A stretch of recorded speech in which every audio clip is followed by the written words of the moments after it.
statement and response to questions. Did the Biden administration cut off aid to Gaza or not? Did the Biden administration cut off aid to Gaza? U.S. aid to Gaza? No. No. Did the Biden administration cut off U.S. support to UNRWA?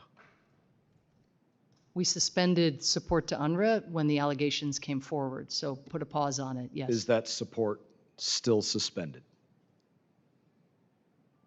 Again, I don't administer UNRWA support, but yes, I mean, we're now under, we have the provisions of the FY24 bill, which I think prohibits UNRWA funding. Again, this is run out of the UNRWA funding questions, I think should be referred to the State Department. So we did not suspend aid to Gaza. We did suspend support to UNRWA? Correct, when the allegations came forward. And it's still suspended today? To my knowledge, yes. Okay, and why was it important that we suspended aid to UNRWA? Because these were very serious allegations that we and many of our Democratic friends believe the UN had to launch a credible and independent investigation into. And those investigations, again, two of them, one outside the UN system, one within it, within the Office of Investigations or whatever, are currently underway. And what do you know about the outcomes of those allegations? I don't know about the outcomes of the investigations. Do you think it's important that we suspend aid to UNRWA? I think it's important that the perpetrators of crimes be held accountable. I think it's important that people who would participate in a terrorist attack and who want to eliminate the Jewish people and the state of Israel not work for a humanitarian agency. I think it's also important that there not be famine in Gaza and that innocent civilians not pay the price for the crimes of a few. So you don't think that we should be suspending aid to Gaza? I think we should be supporting a humanitarian operation that has as its backbone UNRWA. You think we should be giving U.S. aid to Gaza? We are giving U.S. aid to Gaza, and I think we should, yes. And you think that we should do that? Yes, I think it's not in our consistent with our values or our interests to see people starve in Gaza. But and so I think we should be part of the solution and not the problem, yeah. Plainly, again, you just, to repeat it, to not be convoluted here, you think that we should give U.S. dollars, U.S. aid, U.S. support to Gaza? To the people of Gaza. U.S. aid gives support to World Food Program, to UNICEF, to International Medical Corps, to our trusted partners that we work with all over the world. Those are the individuals and the organizations to whom we are giving resources, and we are doing so because we believe that they should, yes, be providing, for example, ready-to-use therapeutic food to kids under 5 whose arms are about this big at this point because of lack of access to food and nutrition. Yeah, I think we should support trying to undo a situation where kids are dying when there's food on the shelves in supermarkets just a few kilometers away. Are Palestinians our ally? We have an interest and we have a long history of working with the Palestinian people, and we should continue to do so. Is Israel our ally? Yes. Are Palestinians our ally? The Palestinians are our partners and our friends. As you know, ally is a term of art that is used. Palestinians are our friends. Many Palestinians are our friends, absolutely. Their government is our friend? We work with the people we work with communities. We work with people who are holding the Palestinian Authority to account, independent journalists, civil society organizations, who are documenting many of the things that I'm sure you are rightly publicizing. So checks and balances are incredibly important, but if we think we can see a secure and democratic and thriving Israel without looking out as well for the welfare of the Palestinians and ensuring that they can live in dignity and security side by side, I think that's very short-sighted. Do you think Egypt should be taking in Palestinians? I mean, I think that, what is the context in which you're asking that question? You mean? Quite obviously in front of you, the ongoing war. Do you think Egypt should be taking in Palestinians? Egypt is taking in medical evacuations of Palestinians from Gaza, and we're working with our partners on the ground. Open the door and let anybody come in that wants to? I think fundamentally what you have among Palestinians is a desire to live in their homes they've lived Not an in answer. for Do you think generations. Egypt should open the gates and say, come on in? I think that it is important that Palestinians who live in Gaza can remain in Gaza, which is where they want to remain. My time has expired. Chairman, we now proceed to Congressman Brian Mast of Florida. Thank you, Chairman. Taliban, ISIS-K run Afghanistan today? I would not say that ISIS-K runs Afghanistan today, no. They run a portion of it. They run as a level of authority in some places. You know, what we're finding with ISIS-K is they are largely choosing to keep a low profile and then execute attacks in cities as well as outside the country. They're not Taliban, yes. The Taliban, I think, you know, I don't want to step into territory around anything to do with recognition, but Taliban runs it enough that we don't want to give money to the Afghan central bank. I think the Taliban are in control of the Afghan central bank as well as other institutions, yes. Okay, you familiar with the name Shah Rabi? Yes. He's one of the 4 board members, one of the co-chairs. That's correct. Of the Afghan fund, That's right. $3.5 billion. Mm-hmm. Who was in charge of vetting Shah Rabi? So the process that we followed entailed having consistent with the Federal Reserve Act. We certified this person who was put forward by the accredited representative of Afghanistan at the time. Who put him forward? The accredited representative of Afghanistan at this Credit representative of Afghanistan? Accredited representative of Who's that, Afghanistan. the accredited representative of Afghanistan? I'd be very glad to talk to you in another setting, in a public setting, given, I think, quite legitimate security concerns. I don't want to speak further. But you don't want to say who the accredited representative of Afghanistan? I'd be happy to speak with you in a classified setting. You could just say no. I don't want to answer that. You don't want to say who the accredited representative of Afghanistan is? I'd be happy to speak with Just you in a say no. classified setting. Don't do the Washington, D.C. BS. Just say no or yes. Was Shah Rabi fired from Mary Washington College for, let's just say, misrepresenting his credentials, saying he was a doctor when he was not? These allegations we were not aware of. But just when this was he? process went Today, forward. was he? It wouldn't have changed our, I think, determination in the end. It wouldn't have changed your determination to appoint him as a co-chair, To elevate certify, him from board member not to to appoint, to co-chair certify. of this. Consistent Had you with the Federal known Reserve Act, that he to was certify. fired from a college for saying he was a doctor and he wasn't, that wouldn't have changed. That really goes, I really don't have to ask a lot more because it really goes to the heart of what I wanted to get at of what's going on at State Department about the vetting of individuals. The idea that you would say, yes, we weren't totally aware of what went on with this individual, misrepresenting their credentials, being fired from previous universities, saying that they were a member of an honor society, things that, these are allegations that we haven't asked you about all of them, you haven't confirmed all of them, but you're saying it wouldn't have changed what took place. That's disturbing to me, number one. But it really goes to another question. You said that you acknowledge Taliban runs Afghanistan, or, you know, in large part, and certainly is control of the central bank. Shah Rabi is also a board member of the Afghan Central Bank. So what does that say about his connections to the Taliban?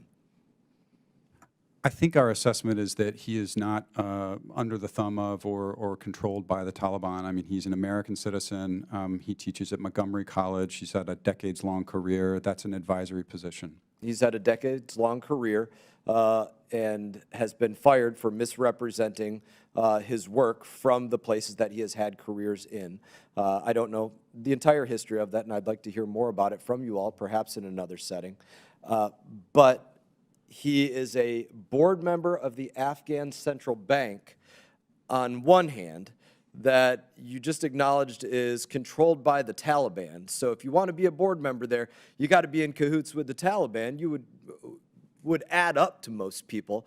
And we appointed him as a part of this entity in Switzerland, one of 4 people that's going to control $3.5 billion on behalf of the United States of America to determine if this goes back to the Afghanistan Central Bank.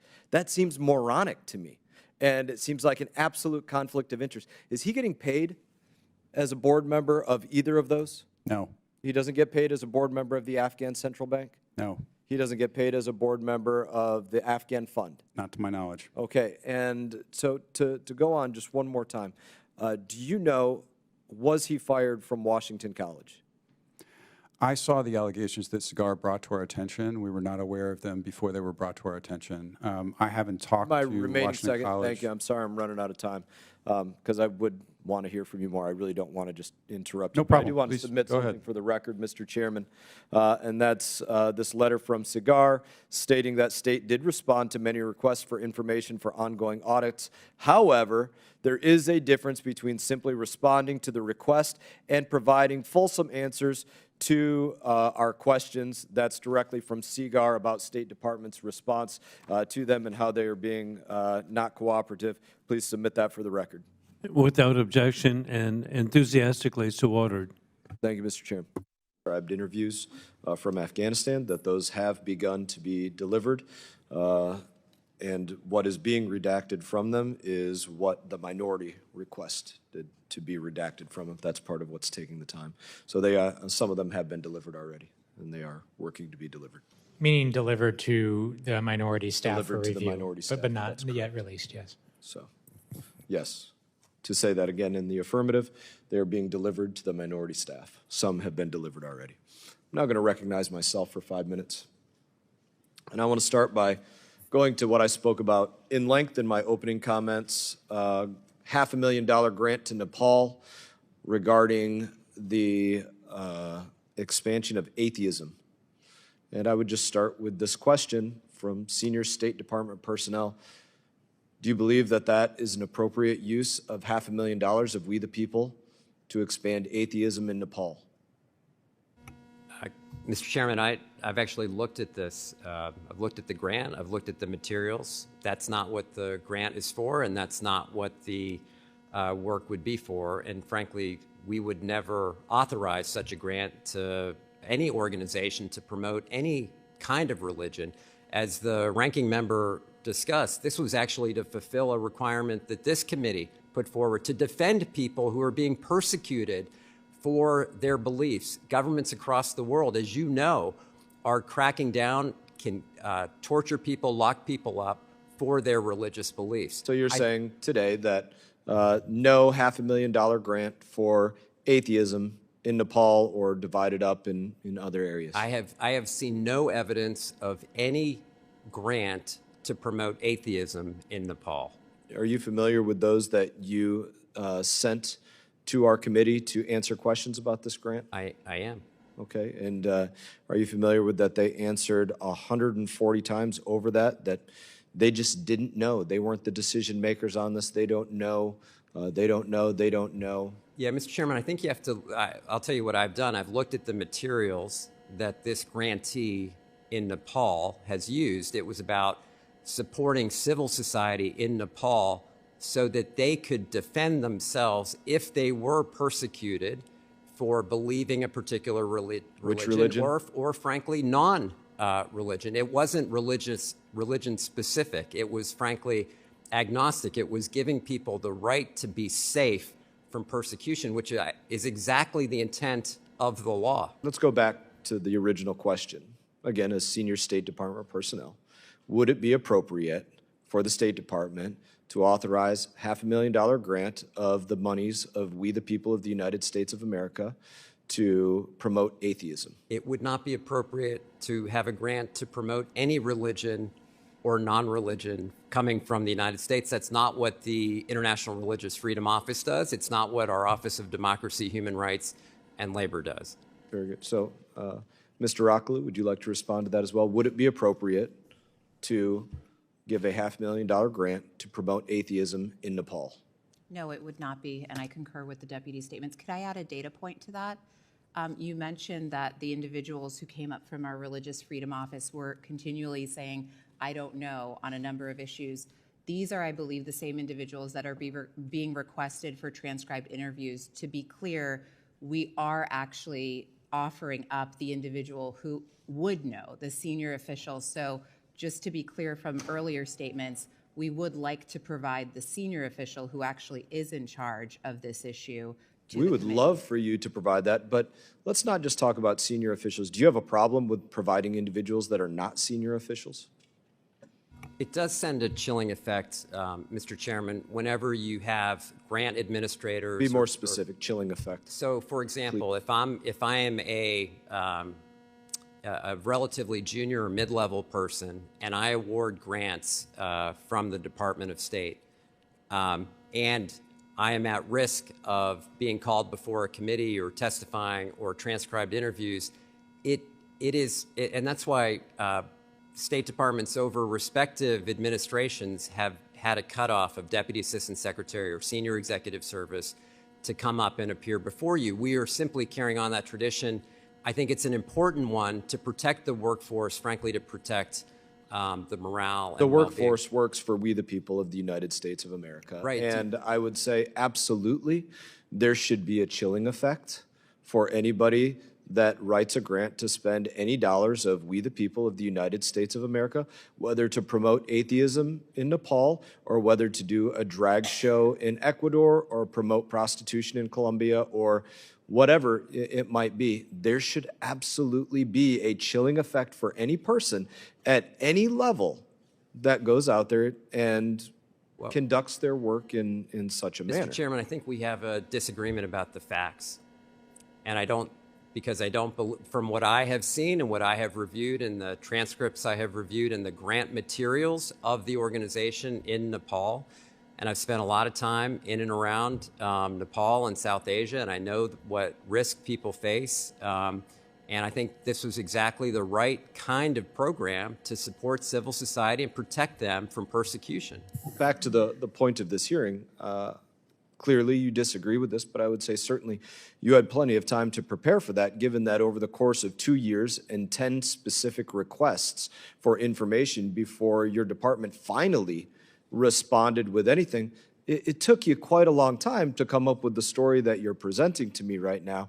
And the other thing that I would say about that is, as there's a complaint about needing more resources, needing more staff, needing more personnel. Well, imagine if you cut down your workload by 10, by a multiple of 10, how much more manageable it would be if we didn't have to ask you 10 times for everything that we want, whether it's correspondence about a descent cable to which you all gave out public awards to people that were a part of the descent cable, or whether it's for information about a drag shows in Ecuador or grants in Nepal or anything else.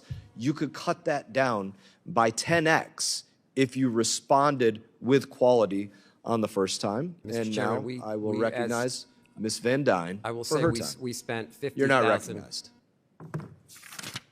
Thank you very much, Mr. Chairman.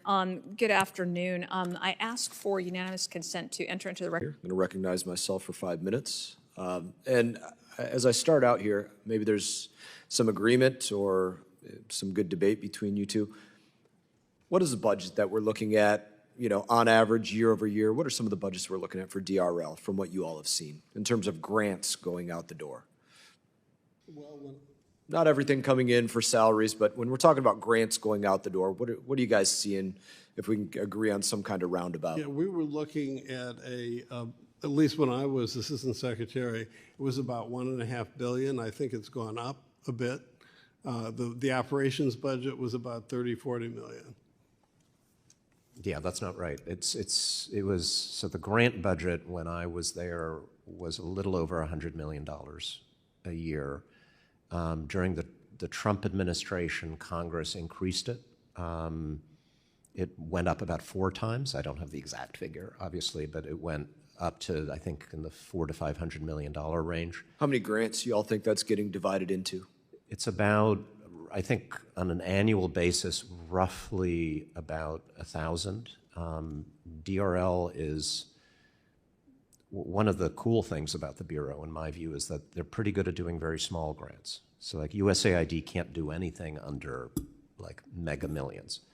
One of the best programs that DRL has, that has strong bipartisan support, is the ability to get very tiny grants of like $2,000, $3,000, $5,000 out in even less than 48 hours. And of the people, just let me 1,000 finish, grants, to how many people who needed sub-grants to do we like think stay we're talking alive? about? How many sub-grants do you all think The entity that you wrote a grant to is now writing another or several other grants to other entities that you did not actually give $1 to. You did not vet. That's pretty hard. That's pretty hard to say. That was the basis for my comment about the big organizations like Chemonics and others that understand the federal acquisition regulations. You can't, without doing what Jim said earlier, get down into the field and give some Nigerian human rights defenders, you know, a small grant for peace building. I mean, they just don't know how to account for the money. So it requires a lot more, a lot of that money gets sucked off in overhead, I would suggest to you. Elaborate on that when you say sucked off in overhead. Right, I brought up the example numerous times. We almost had a whole hearing on the atheism in Nepal. But the numbers are round, and so we'll use it as an example. $500,000, expand atheism in Nepal. It was denied here for several hours until we ultimately held it up. And then afterwards, the people that were here denying it for 2 hours called me afterwards and said, oh, crap, sorry, and we missed half of the slides in the program. By the way, here they are. The lawyer sent it to us. But when you look at that $500,000, Nepal's probably daily wages, probably $2 a day on average, something like that there. So what do you think the $500,000 went to? I know this is a pure speculation question, but was it $50,000 towards producing 100 slides to give a PowerPoint, and then the other $450,000 in paying salaries for people at some NGO sitting in England, or what is it? Well, it is pure speculation. Jim would probably know better what the overhead rates are. Yeah, I could talk a little bit about sort of generically rather than the specific, because I don't know the specific project. The challenge that we have, and you're exactly right. So what we end up doing is we'll give a grant to an NGO in London who will then hire some random German to then fly to Uganda and set up a program where there'll be an office space, there'll be this guy's family or this gal's family, and then they'll run a program which will have slides and office and those types of things. Once you start getting to the actual implementation of the program, what we often see is a 50% overhead rate.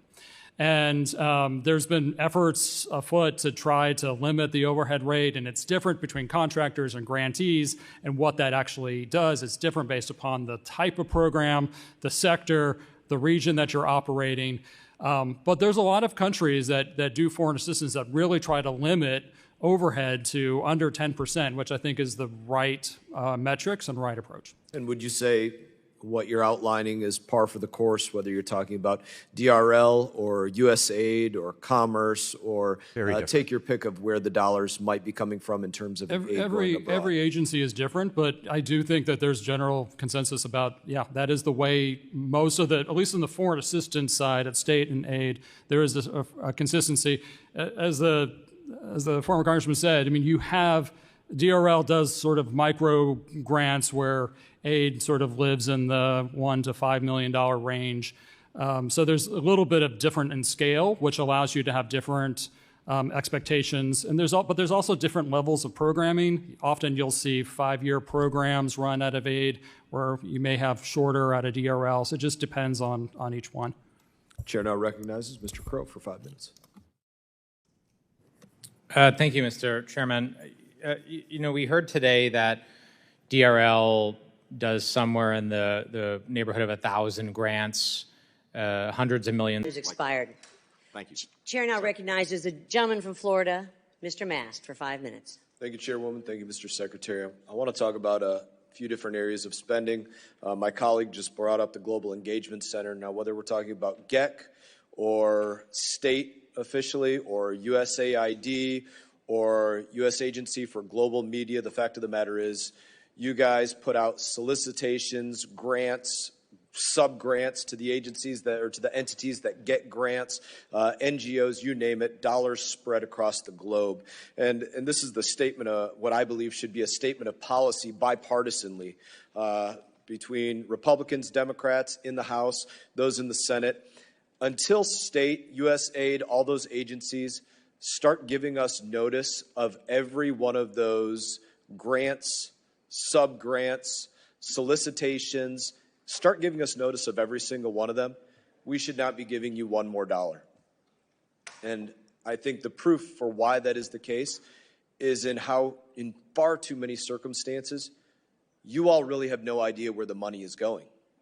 And I'm not saying it's easy to figure out where it's going in every circumstance, but that can't be the situation. And I'm going to reference a few different places. You have Naz sitting behind you here. We had a hearing for a couple hours here in this very room where we discussed just a $500,000 grant to expand atheism in Nepal. It was denied for a couple hours until we held up the actual solicitation for the grant. And then, of course, it was acknowledged that it did actually take place. And then we got a call a couple weeks later saying, oh, and by the way, the agency that we gave it to, they didn't even give us all of the information on it in the slides. It's just one example. I'm not going to hash it all out, but it's one example of you all didn't know where the money that you sent out there from the U.S. taxpayer was going. I was reading over the last 24 hours the special investigation into Afghanistan reconstruction, the CIGAR report, and looking at the amount of money that has gone directly to the Taliban. It's not a mystery. It's not something to argue about. It is a fact, money going directly to the Taliban that's gone out through all of these agencies that state works with, and specifically 144 partners were referenced in this CIGAR report. And when it talks about the 144 partners and the questions that they were asked, but of those partners, only 65 of them actually chose to answer to the Inspector General about where the dollars were going. The other 79 didn't even feel like they had to answer questions about where the U.S. taxpayer dollars were being spent. We saw it from the Pentagon just in the last day that on this massive pier that was built, that was worked on by you all, that none of the aid has yet made it to the people of Gaza yet. It's sitting in warehouses and other places. And again, it's just to the point that there is not nearly enough accountability, and we should be receiving every grant, every sub-grant, every awardee, every solicitation that should be sent through this body for review, whether in a classified or unclassified setting. Now, I do have a couple of questions on that. I spoke about the 79 grantees in part that did not respond to the CIGAR report, and I have a question about them. Since that time, have you frozen any of the bank accounts of those 79 entities? Congressman, we've looked very hard at the CIGAR report. I think it's important to note that money does not go directly to the Taliban. It goes to the UN, NGOs. We've dedicated about $2 billion.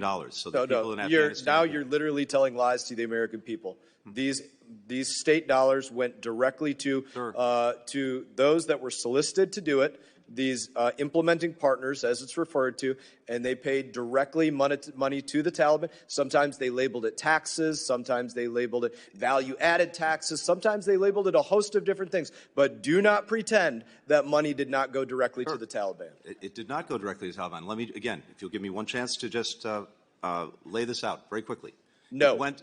Well, okay. I mean, I'm because here to answer questions. Anybody can go out there and read the CIGAR report. I invite them to do that. So $2 billion dedicated to helping the Afghan people. $10 million. The answer is no. Not looking to have you filibuster the time for this. I do have some more questions. Have you frozen any of the bank accounts of the 79 entities that just chose to say, piss off, America, we don't feel like answering your questions about where We've just got the report, and we'll work on any consequences that need to follow from it. So, no, though. But that's the answer. Nothing frozen yet. Any shuttered offices or deregistration from lists of partners that you would work with? Again, I think this report came forward just a few days ago. We were obviously working at it, and we'll see what steps need to be taken to deal with it. Do look at that and do work on that. One other question here, and I will read a statement here. From the CIGAR, they did ask this question: to affirm the accuracy and completeness of the responses provided, they requested that state attest to the questionnaire that it was distributed to all implementing partners, that responses were not altered, and attempts were not made to influence the implementing partners, and state refused to answer if that was the case. Would you answer that? I'm certainly not aware of that. I'm happy to look into it. Thank you. Time has expired. The chair now proceed to Congressman Brian Mast of Florida. Thank you, Chairman. Ma'am, up here. Per your opening comments, you're here representing the idea that you support a Palestinian state, correct? We support a two-state solution. Okay. Have you looked at that objectively? What do you mean, have you looked at it objectively? Have you analyzed that objectively? This is something that we do support, yeah. That's not an answer. Have you analyzed a second Palestinian state objectively? Have you analyzed it objectively? I I'm not sure exactly what you're asking. You Have don't I know what it personally means analyzed it? You don't know what it means to objectively analyze Know something? what it means subjectively. Okay, so have you done that? No, I have not. If I understand your question. You might not be, because I can't believe that you would answer it in that way. Let me just start over. You're here representing support for a Palestinian state, correct? Yes, yes. Have you analyzed that support objectively? Yes. But you just said no. So I'm trying to understand what you're saying. Okay. I thought I made it pretty simple, but you said no. But I'll grant you that now you said yes, you have looked at it objectively. So, having looked at it objectively, which I would assume somebody in your position does, who would you assess would lead that Palestinian state? Pick a group. You can name a group, but I'm saying Hamas, Palestinian Authority, Palestinian Islamic Jihad, Fatah, some other group. Who would lead it? I think that has to be something that's considered. I don't think I'm in a position to say Who that did right you now. objectively assess would lead it in determining you have support for a Palestinian state? I don't think that I can answer that question. I think this is part of a larger discussion. But you objectively assessed that you support a Palestinian state. I do support in objectively assessing that, who do you assess would lead that state? What group that does not receive military support from, say, Iran, do you assess would lead that state? I understand your question, but I think I would have to have a little. I don't feel comfortable saying that without. Have you having not more assessed understanding. what group would lead it? Have you or have you not assessed who would become the leader of that Palestinian state? This is part of a larger discussion. But have you or have you not assessed that? I have. This is a part of a larger discussion. I don't think I can't answer that question. You can't answer whether you have or have not assessed who would lead the state? I cannot answer a question about me, particularly what I think, what it should be. I mean, I think that's part You of a came larger. here and said there should be a Palestinian state. Have you or have you not assessed who would lead that? Just yes or no. Have you looked at who would lead it or have you not? I support a two-state solution. I know you said that numerous times. Have you or have you not assessed who would become the leader of that state? Fatah, Hamas, Palestinian Islamic Jihad, Palestinian Authority, somewhere else. Have you assessed who it would be? I don't feel comfortable. I'm sorry. I don't feel comfortable. You don't answering care, the question, feel but comfortable saying if you have assessed something? No, what I don't feel comfortable is making a statement when I think it's part of a larger discussion. Don't even say who it is. Just answer, have you assessed it? Have you assessed who would lead it? Put it this way, there will be an assessment of this question within the U.S. government in terms of who we think came should. here But supporting something you have not assessed. I'm not in a position right now to say what that is because I think this is part of a larger discussion. Honestly, it's amazing. I think it goes back to your original statement, which was probably the correct one, that you have not objectively looked at this, and you got it right when you said that. I'm going to move on to another question. Part of what the U.S. government wants to do. I can't. You're supposed to be the part of the U.S. government that does that. I am part of the U.S. government, but I'm not going to say what the government should do. I have more time. Sorry. I have more questions, so I apologize. So do you assess that a Palestinian state would be more likely to be designated as a major non-NATO ally like Israel or Egypt, or would you assess that they would have to be labeled a state sponsor of terror? I can't answer that question. Have you assessed that? These are questions that I'm not in a position to answer. I'm asking if you are in the position to answer if you have assessed whether that would be the case. You came here sitting before Congress saying you are here representing the idea that there should be a Palestinian state. You said you looked at it objectively, which you probably didn't, and I'm asking if you assessed that. So you can answer whether you assessed something or not. What I can answer is this is part of a discussion that I don't think that I should be making those decisions or answering these questions right now. Answering what you don't think you should answer whether you assess something is amazing. Let me ask one more question. Why do you think that we should make a country out of a people that just conducted a Jewish genocide 4 months ago? I'm not sure what you're asking there. Can I have time to repeat the question for her, Mr. Chairman? Yes. Since she doesn't understand. I object. She Mr. asked Chairman, me for Mr. clarification. Chairman, the time limit has occurred. So the question, to repeat it, since you said you don't understand Mr. Chairman, it, I is continue to object. why do you want to make a country Mr. of a Chairman. people that just conducted a Jewish genocide? I Mr. think I said Chairman. it very clearly. Please answer. I'm not going to respond to a question about that one. Sorry. I don't feel like I want to answer your question, I really do, but I just don't feel like I'm in the position right now that I can answer those type of questions. This is a question that's going to be just, this is a question for the U.S. government. And You're the U.S. government, yes, but I know. but undoubtedly you cannot answer. We're still. Thank you, Mr. making Chairman, the for indulging me to repeat the question that apparently was not clear. And thank you very much, Congressman Brian Mast. And we now proceed to Congressman, former President of the NATO PA, Jerry Connolly of Virginia. Thank you, ma'am. I now recognize myself for questions, and I'd like to start with you, looking at some of your comments here. You said that you're not here to defend UNRWA, but you did also say in your comments that you are here to make the case that we should continue to support UNRWA. Kind of sounds to me a little bit like having your cake and eating it too. But I want to ask you a few questions about this. Do the Rohingya have an UNRWA?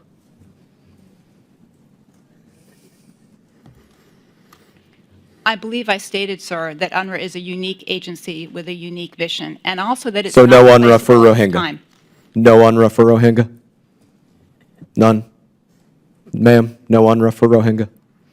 Sir, as I said, UNRWA is unique. No UNRWA for Sudanese? That would imply, by an organization being unique, that there is not a similar organization elsewhere in the world. So none Other for the refugees. Sudanese either, correct? You've worked in this field, I'm sorry, none for the sir. Sudanese? I'm doing my best to answer your question, which I believe Thanks. I'm doing. Yeah, none for the Sudanese either. So I'd like to know, from your opinion, what percent or number of UNRWA employees do you believe are Hamas or support Hamas? I don't have the basis for making that assessment. I read the same press reports that I'm sure you've read that talk about a percentage within UNRWA that is roughly around the same percentage that's estimated in the Palestinian population at large in Gaza, so between 10 and 15%. Say that one. Your estimate is that between 10 and 15% of UNRWA employees, just to make sure I'm hearing you correctly, are possibly Hamas or supportive of Hamas or Palestinian Islamic Jihad or Al-Aqsa Martyrs Brigade or one of the terrorist organizations that exists in the Gaza Strip. What I am saying, sir, is that press reports have indicated that the percentages of UNRWA staff that may be affiliated in some way with Hamas are roughly similar to the percentages in the general population that are thought to be affiliated, so between 10 and 15%. But I want to be clear Do you look at that and say, I'm relying on that's press out of this reports. world, that's crazy, no way, not a chance? Or do you look at it and say, seems like it might be a reasonable estimate? I believe if they employ 13,000 people in the population of the single biggest employer, it would not be surprising if the percentages are roughly that of the general population. Thank you. As you're here to make the case for continued support for UNRWA, per your statement, what would you need to see to say this is a threshold? This has gone too far. There can no longer be support for UNRWA. Would it be if UNRWA fired 100 people? If they said 100 people, we have the evidence these individuals took part in the attack, would that to you reach the threshold of saying, all right, I'm no longer here to support UNRWA?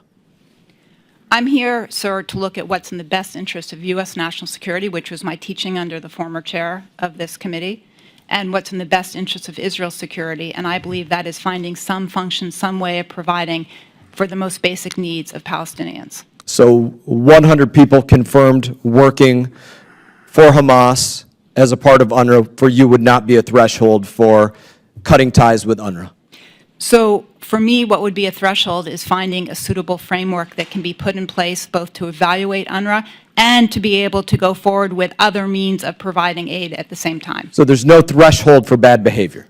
The threshold is U.S. national security interests and concerns for me, sir. No threshold for bad behavior, though?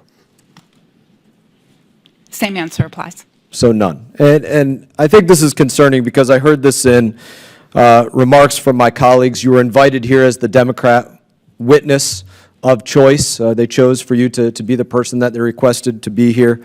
And again, in your remarks, you say that you're here to make the case for continued support of UNRWA. And I think this is what we're going to continue to see, very likely from the administration, is this case that there is no threshold for bad behavior. It doesn't matter if it's one individual that was a part of Hamas or one of these other terrorist organizations, or 100 that were a part of them that took part in the attacks, or there's 100 right now that are participating in holding hostages. Doesn't matter. No threshold for bad behavior. This is some sacrosanct entity that just simply must continue no matter what.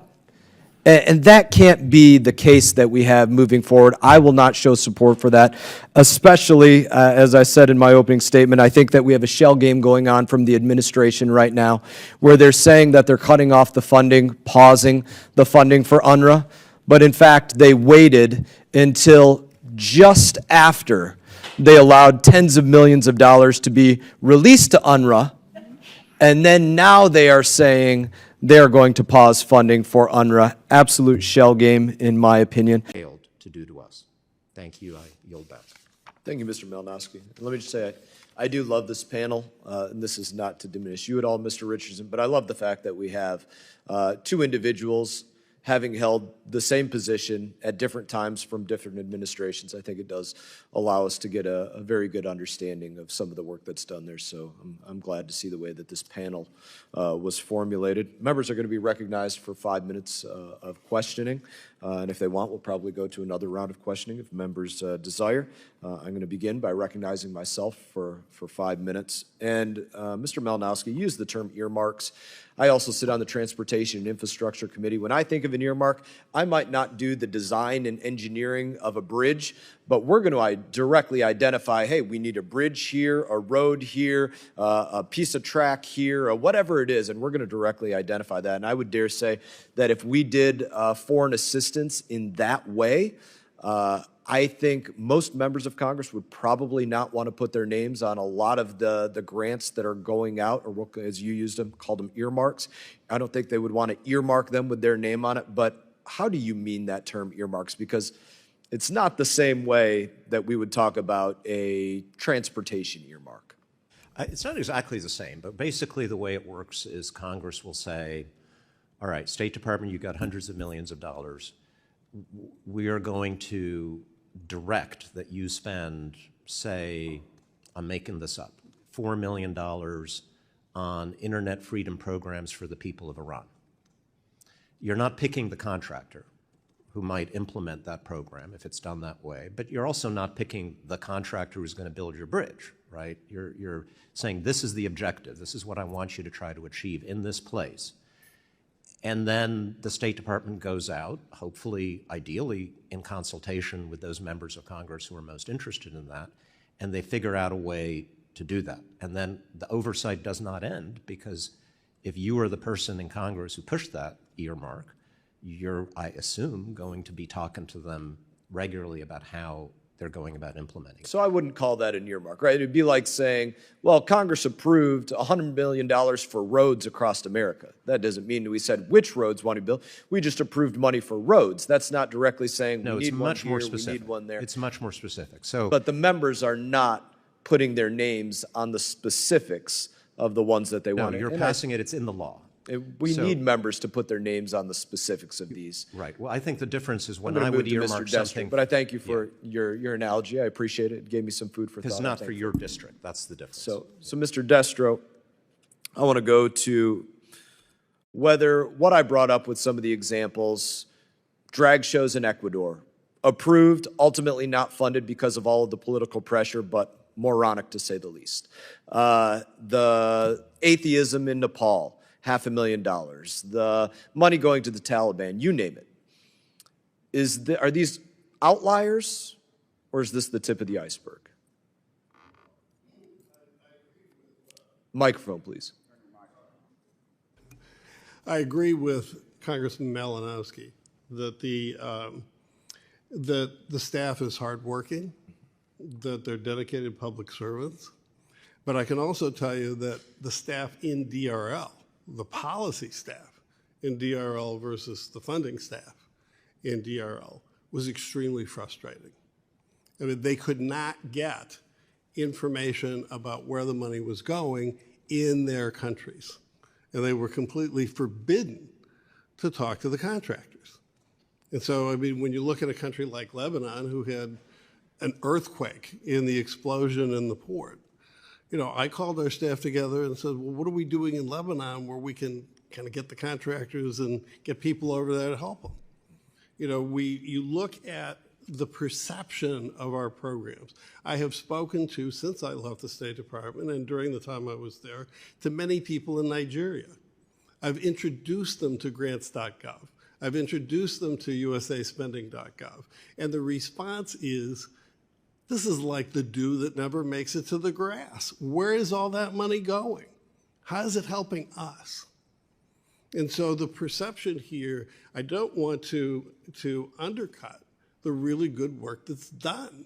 The problem is that you have a State Department, among other things, that is paying to foster internet censorship, which is exactly the opposite of what we in DRL were supposed to be doing. So let me ask you, are the examples I gave the tip of the iceberg, or are they outliers? I think the answer is not clear. And I don't think if one of the things I mentioned in my written statement is that in response to staff concerns, I asked DRL to come up, the technical people at State, to come up with a real-time database of where we were spending our money. All of it? All of it. You know, all of it. So that all the other bureaus could get to it, it would tap into the database. And it was built. And it was one of my most progressive and I think honorable staff members. I mean, I loved her opinions on things. Said, you know, that data is pretty inconvenient. It's going to cause an uproar in the countries if the information gets out. So those are not my words.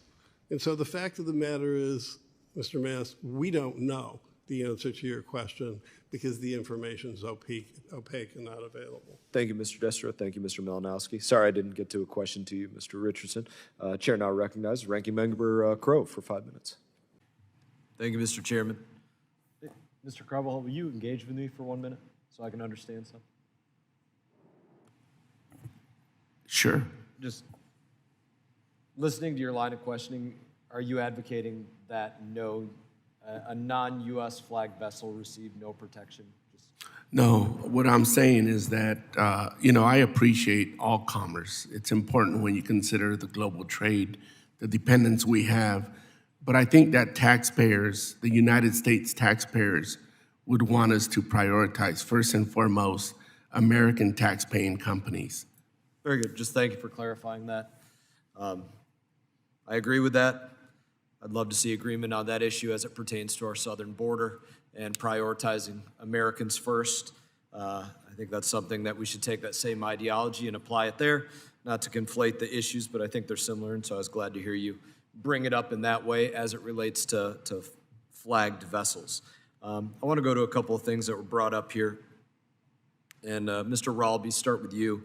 You used the term persuaded by as it relates to responses that the U.S. could put forward. And just the first question would go to the Biden administration's policies towards Yemen, taking them off the foreign terrorist organization list. They've received about $3 to $3.5 billion in aid since being taken off that. Has that persuaded them not to attack? Let me clarify, the Houthis are 100% not the government of Yemen. So has it persuaded, though, the Houthi, they're Yemeni, correct? They do not see themselves as Yemeni, no. They are physically occupying territory in Yemen, but the Houthi movement sees itself as temporarily occupying Yemen in advance of a greater attempt to take over. They currently control 30% of the territory of Yemen and 70% of the population. 75% of that population is under the age of 29. So they're revolutionizing a very young population, but they do not see themselves as Yemeni. And, you know, they may not be the government, but it's always an important question to ask whenever you're looking at our foreign policy is, does our aid, does our foreign policy support what we want out of each individual country? Because kind of going back to what Mr. Carbajal said, it has to represent the American taxpayer, right? And does that 3 to 3.5 billion support what we want out of Yemen in towards a policy terms towards the United States of America? I would say not. Maybe you want to have the argument in that way, but I would agree that our foreign policy towards Yemen is failing at the moment, in that we have, for several administrations consistently, failed to bolster the Yemen government. We have focused our attention on the Houthis since the outset of the coup in 2015, but we have not provided the wherewithal. In 2018, the U.S. Was part of a major effort to prevent the government of Yemen from retaking the port of Hodeidah on the Red Sea coast. That is now a critical strategic failure on our part, because if the government of Yemen controlled that sea access, we would perhaps not be having the same conversation we're having today. And so I agree that we need to rethink our foreign policy towards Yemen, particularly because Yemen has long been the sort of forgotten corner of the Middle East. It's a very sad reality. And so we've not paid enough attention to understanding as well the Houthi mentality, which is why, to the point of Mr. Babin and others, we need to strike back, but our way of striking back has to be geared towards providing benefit to the U.S. public. If we just want to strike back for the sake of striking back, we may find ourselves actually making things worse, and that's unfortunately what seems to be happening right now. The Navy is very good at doing its job and fulfilling its mission, but that mission right now that it's been set on is unfortunately backfiring with regard to protecting shipping, protecting seafarers, and making commerce free-flowing. I don't agree with liberal mentality like that. We're Americans. If somebody hits us, there's going to be a reckoning, and we're going to hit back. And that's just the American way, and it should always be the American way, flat out. I want to go to some different questions at this point. I want to talk about range, armaments, reconnaissance, maneuverability, quantity, capabilities. This is advanced in terms of these drone systems throughout not just conflict between United States of America and vessels, but we saw this going on with Saudi Arabia and Houthis and the conflicts that have taken place there. Are we dealing for the vessels with strictly radio or line of sight, or do you have another capability with which you are able to track the inbound drone strikes?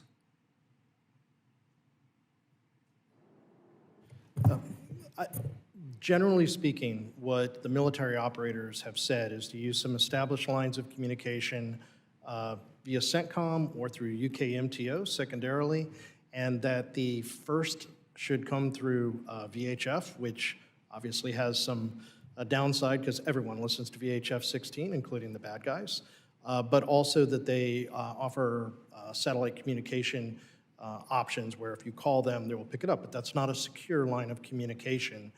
Then, of course, we have some ability to have awareness of what's going on to the extent that AIS is being used. That sends a signal from other vessels in the area too, but obviously the bad guys in the region are not going to have AIS transponders on if they have them at all. I have many more questions I'd love to ask you guys on armaments and reconnaissance and maneuverability, but my time has ended. I appreciate the increase in time, Mr. Chairman, and I have nothing to yield back. Thank you, Mr. Hussein. You were, I think, in my view, very clear in your prior recitation here about our policy and how you manage the office, and that's aligned with how Congress has dictated that this be done. But to just run through it in a more succinct way, your office does not promote atheism or any other belief set. Is that correct? That is correct, Congressman. But your job is not to promote, but to protect people's rights to believe or non-believe as they see fit, correct? That is our responsibility, and that is what has been done by my predecessors on a bipartisan basis as well. And under law, atheism is a non-belief set that would fall under law as one of those beliefs or non-beliefs that are protected. Yes, and specifically in 2016, the amendments to the Earth Act clarified that atheism or non-belief is to be protected under the International Religious Freedom Act. This is the Frank R. Wolf International Religious Freedom Act that was passed in 2016 and enacted into law in 2017. Is that correct? That's right. And it is specifically amended to include non-belief or atheism as a protected belief or non-belief set. Yeah, just to clarify further, it was already required in the 1998 Act, but just made it that much more clear. Yeah. Right. I'd like to enter the Frank R. Wolf International Religious Freedom Act into the record. Without objection? This is the one that you had mentioned was actually a Republican-led effort by Mr. Smith. That's right, and we continue to work with Representative Smith. Congressman Wolf is someone that we've worked very closely with. He's been a commissioner on the International Religious Freedom Commission, and enjoy our cooperation with him as well. Okay, and the way you tailor things, it's my understanding that your office will tailor your programming to approaches to meet the needs of specific places in the world. So in some places it might be Christians, in other places it might be those of Jewish faith or Muslims or Hindus or non-believers. Different places have different concerns and different threats to individuals that you are working to help defend. Is that correct? If you have a moment to yield, I'd love to give you a clarifying point on our argument. Whenever you, I don't want to interrupt your train of thought. Sure, if the gentleman could just answer the question, then it'd be great to. By all means. That's right, and I will say that as someone who has experience previously in my career doing work in Muslim-majority countries specifically, and work on the protection of Christian minorities, countering anti-Semitism, and the protection of other religious minorities, that has been a specific interest that I've brought into this position as well. And so we take our responsibility very seriously to protect people of all faiths everywhere, all around the world. And then you do oversight. So in instances where you have a grantee or there's a program that you're supporting that is not aligned with our standards or violate any of our laws or standards, you fix that. Absolutely. Right. And in the case of this particular grant that some of my colleagues were referencing, you all provided, it's our understanding, my understanding, that you all provided the materials you had available. That was what you believed was being used, and it was drawn to your attention that other things were being used. You then provided that, you disclosed it, and you dealt with it. That's correct. Okay, thank you. Sure. The clarifying point was simply, nobody disputes that atheism is included in the IRFA. It's about whether they wrote a grant to promote atheism specifically. That is the point of contention. And just in case you want it, here is a timeline of, we did start reaching out to them back in 22, about 15 times before they actually did get back to us. No, Thank you for the time. Yeah, no, I appreciate that, and I certainly understand that issue. There's the broader assertions. I think along with some of the specific allegations against you all, there's just this implication about overall policy that I wanted to clarify, as well as the specific issues about knowingly misleading the committee or Congress, which I just see no evidence of, that in the regular course of oversight, things are identified, things are fixed. You just can't run programs without occasionally finding things. And I agree with that. I agree with my colleagues on this, that if there's an issue that violates something, fix it, right? We should not be promoting any one belief set or non-belief set. And certainly in this case, it was identified and it was fixed. And I want to fix it more than anyone else if there is an issue, because I spend 99% of my time fighting for the rights of people of faith around the world. Yes, there are atheist communities around the world. We protect their rights as well. But any insinuation that the office is set up to protect or promote atheism is misrepresentative of the fact that the vast majority of the work that we do is helping people that are in dire straits, people of faiths that I mentioned in my opening statement and in some of our exchange here. And that's a responsibility that we take very seriously. And if I may, another 30 seconds or so, I just want to also go into this issue of bad faith or knowingly withholding things. At any time, Mr. Hussein, were you in the possession of this purported slide deck, or this slide deck that not purported but actually does exist?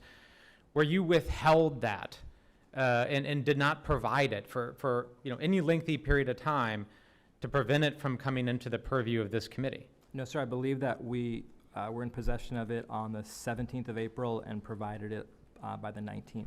Okay, thank you. Yield back. Thank you, Ranking Member Crow. And FYI, they provided an inaccurate slide deck and then later provided an accurate one. But can I clarify that? Please, by all means. But they provided what they had, right? They provided that slide that they had been given, and it was later clarified that was not the one being used. So that was actually oversight that worked. Something was inaccurate by a grantee. They found, came in possession of the accurate one. They almost immediately disclosed that to the committee, and it's since been fixed. That's my understanding. It's actually a couple of years after they told their implementing partner neutralize your language. Don't neutralize what you're doing with the program, neutralize your language. So we'll certainly get into that, and we can have some more back and forth on that. But bear in mind, this was not immediately. There were several years of stonewalling, and if you recall, we did have a hearing where you chastised the staff members of this committee. I believe it was you chastised the staff members of this committee for being in Nepal and actually going to speak with the people on the ground there. It was only in speaking in person with the people on the ground there that oversight was actually being able to conduct it. That's where they actually, oh crap, they actually caught us red-handed. Now we need to start turning over stuff. That was after years of questions. And if I may, Chairman, please, since you're dialogue by all means. Yeah, open no, dialogue. I mean, listen, I'm not going to get into an argument here. When you reference that incident, that was about spending over $80,000 on a taxpayer-funded trip that I believe was excessive. But it was a bipartisan Codell. The charge of bad faith by this department simply is not supported by the facts. I think that's been made very clear by the witnesses here, and I will always vigorously contest any allegation of bad faith, as distinguished from valid, legitimate oversight that both the department and this committee conducts. So it was a bipartisan staff delegation to numerous places, and them going over there and being on the ground in Nepal, that is oversight that they conducted, no doubt about it. But again, it has been pointed out, it was absolutely bad faith, but we're going to get into that more. It is now time for, I do have to recognize Mr. Mills. I can't go to you first because we have two members that haven't been here for questions yet. But we are, you will be after that, and then in the next round it comes back to me. So I've used my time. We will go to, is it Ranking Member Perry or McCormick that's up next? All right. Chair recognizes Representative McCormick. Thank you, Mr. Chair. This is Mr. Mast. Thank you, Chairman. I don't have one friend that passed in Afghanistan that passed for nothing. They were serving their country. They were serving their brothers to their left and right and their sisters to their left and right in combat. They were serving causes they considered to be bigger and more important than themselves. I did not lose my legs for nothing in Afghanistan. My service was absolutely squandered by what took place with the withdrawal from Afghanistan, but somebody would have to be a willful idiot to think that my operations in 2010 in Afghanistan somehow directly correlated to all the failures that took place in August in the withdrawal of Afghanistan. You'd have to be a willful idiot to think that, and you'd have to think people are idiots in order to go out there and present that as an argument. We need to look at the whole war. What Brian Mast did in 2010 in Afghanistan and everybody that was there surrounding that, that's what led to what happened with the withdrawal of Afghanistan. My colleagues want you to think that that's what we need to be looking at. It's just simply not true.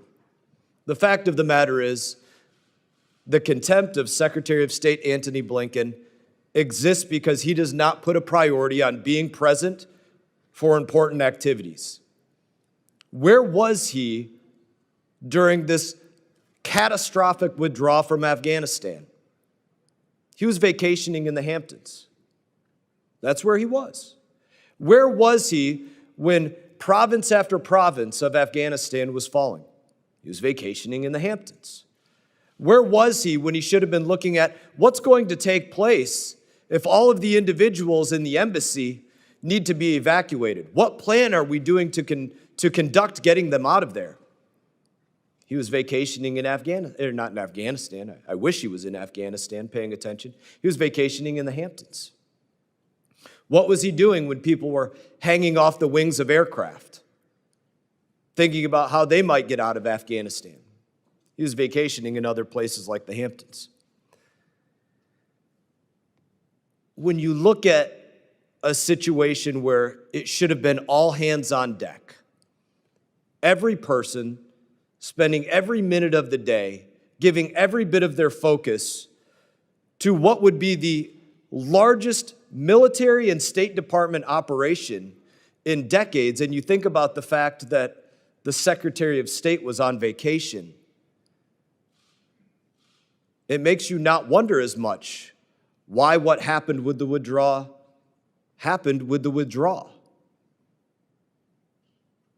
I read the testimonies of person after person, ambassador after ambassador that was working in the withdrawal of Afghanistan. The fact of the matter is, there was basically no mention at all of the Secretary of State and where he was as the top dog in the State Department throughout that entire withdrawal. Nobody spoke about where he was, what he was doing to help, how he was preventing people from hanging off the wings of aircraft, what he was doing to make sure that special immigrant visas would have the documentation that we need, that State Department had the appropriate number of people to deal with all of the special immigrant visa holders and each of their family members, their spouses, their children. He wasn't present at all for that. And if you want to go one step further and talk about the fact that we weren't there for nothing, those of us that served there, our service was squandered. But those who were there at the time were quite literally treated as disposable service members. If the Secretary of State is not present, then he's treating those service members that need to come in and rescue his people as disposable. If he's not calculating what needs to take place with the special immigrant visa holders, then he's taking those service members that are flying those aircraft and they're guarding the walls, he's treating them as disposable. If he's not calculating which airport to use or whether to do it in the summer, not in the summer or in the winter, he's treating the service members that have to protect that operation as disposable. He should be held in contempt, and I thank you, Chairman, for the time.